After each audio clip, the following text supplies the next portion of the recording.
Good evening. I'm Mayor Ron Nirenberg with Bexar County Commissioner Justin Rodriguez. We're joined tonight by Dr. JUNDA, who's our Bexar County Public Health Authority, and this is our COVID-19 update for the San Antonio community.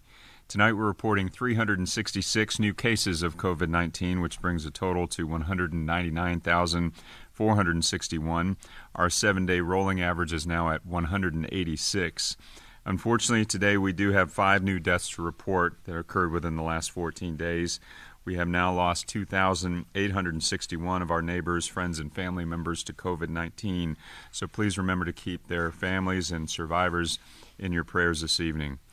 We are continuing to see more improvements in our local hospitals. The census is down 10 from yesterday, so there are 240 COVID-19 patients in local hospitals tonight.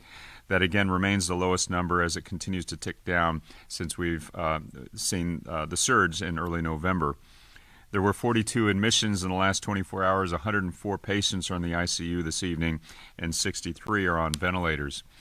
With numbers going in the right direction, again, we'll say this every night as we continue to get towards the end of this pandemic, hopefully sooner than later, and we continue to get vaccines out. Please do not let your guard down. Continue to protect your neighbors and family members from this virus. As of yesterday, a quick update on vaccines. In Bexar County, we have now administered 319,011 to people who have received their first dose, and now 184,348 people are fully vaccinated here in Bexar County with the vaccine. So let's continue to wear our masks, practice social distancing as we work to get more people vaccinated, and we will continue to get closer to seeing some of that life return to normal again. So let me turn it now to Commissioner Rodriguez. Great, thank you, Mayor. And I think the good news is the numbers are looking better. I think we can say they are trending certainly in the right direction, particularly with respect to the hospital numbers. So that is good news for our community. Let's keep that up. Vaccinations, I know that everybody is practicing their best patience with respect to vaccinations. I know we're going to hear later this evening the President's going to make some remarks with respect to all folks being eligible as soon as May 1. I know we are all anxious here to make sure that everybody's vaccinated, so I think he's going to have some additional comments with respect to mobile vaccination sites and some other large sites in our community. We're all waiting to see what the President has to say about that, but certainly vaccinations is number one on everybody's list, and I think particularly with respect to the Johnson & Johnson coming out, we're going to have more in our community, hopefully in the next few weeks. Just a quick word on the Bexar County Plumbing Assistance Program. As of actually through today, about 200 folks have inquired about plumbing assistance, pipe repair. This goes back, of course, to the freeze those few days. We've helped about a little over 150 folks, 160 actually, with plumbing assistance through Bexar County's Plumbing Assistance Program. This is, again, for folks who live in the unincorporated areas and the suburban cities. If you still need assistance, we have assistance there. This is kind of a supplemental program to the SAWS program, but just go to bear.org/pipes, or you can call 210-631-5000. And, of course, I join the mayor in asking everybody, particularly now we're in a new phase with the governor's announcement, but I'm very proud of folks who have stepped up and said they're going to continue to ask people to mask up, small businesses, restaurants, bars, and we need to continue that vigilance. So let's keep it up. Thanks, Mayor. Great. Thank you, Commissioner. And I do want to say a special thank you again to all those business owners who are doing what they need to do to protect themselves, their employees, their staff, as well as their customers. Continue to mask up. Also want to remind you that the city and the county are working together to make sure that people can keep a roof over their head. If you are having trouble paying the rent or mortgage through this crisis, please access our emergency housing assistance program by calling 311. You can also get more information at covid19.sanantonio.gov.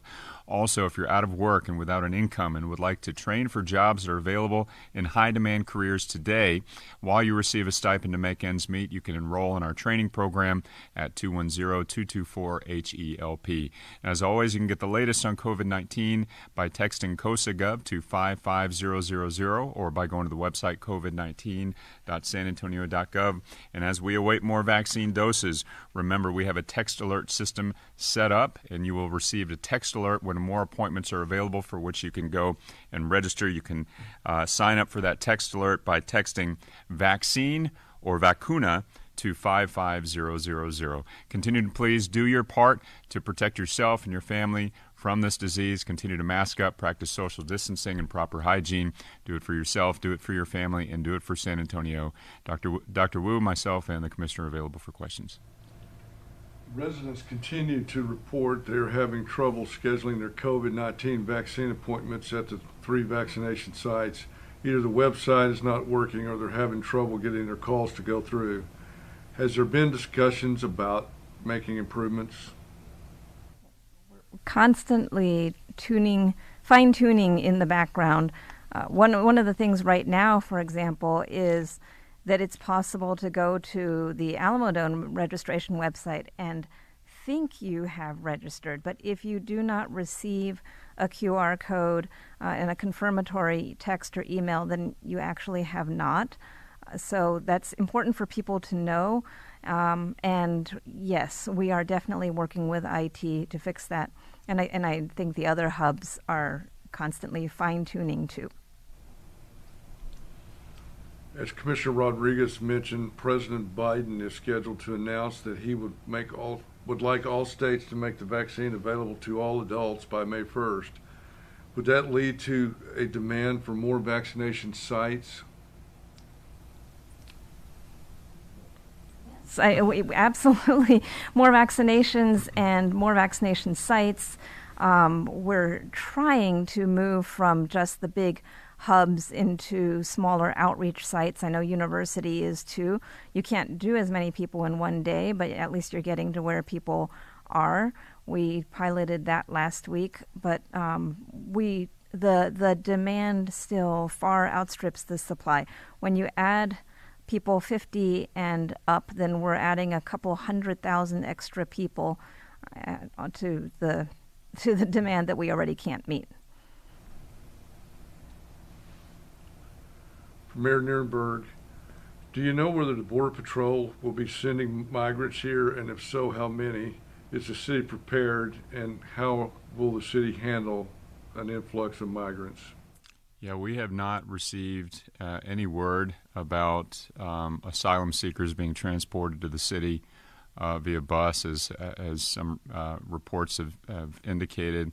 Obviously, that would be an issue that you'd have to seek out through Department of Homeland Security. We know many people make their way here on their own, but we have not heard yet any reports of people being transported by bus. Will the downtown migrant shelter be reopened to assist those that might be in need? Again, without any confirmation of asylum seekers being brought here in the way that they were a couple of years ago, it's hard to say that. Obviously, we are going to meet needs as they arise. I will say that the Migrant Resource Center that was operating a couple of years ago would not be COVID compliant at this point, so we'd have to seek other ways of dealing with that. But as I said earlier, we haven't had any confirmation or confirmed reports of asylum seekers being brought to our city via bus. That's all we have tonight. Thank you.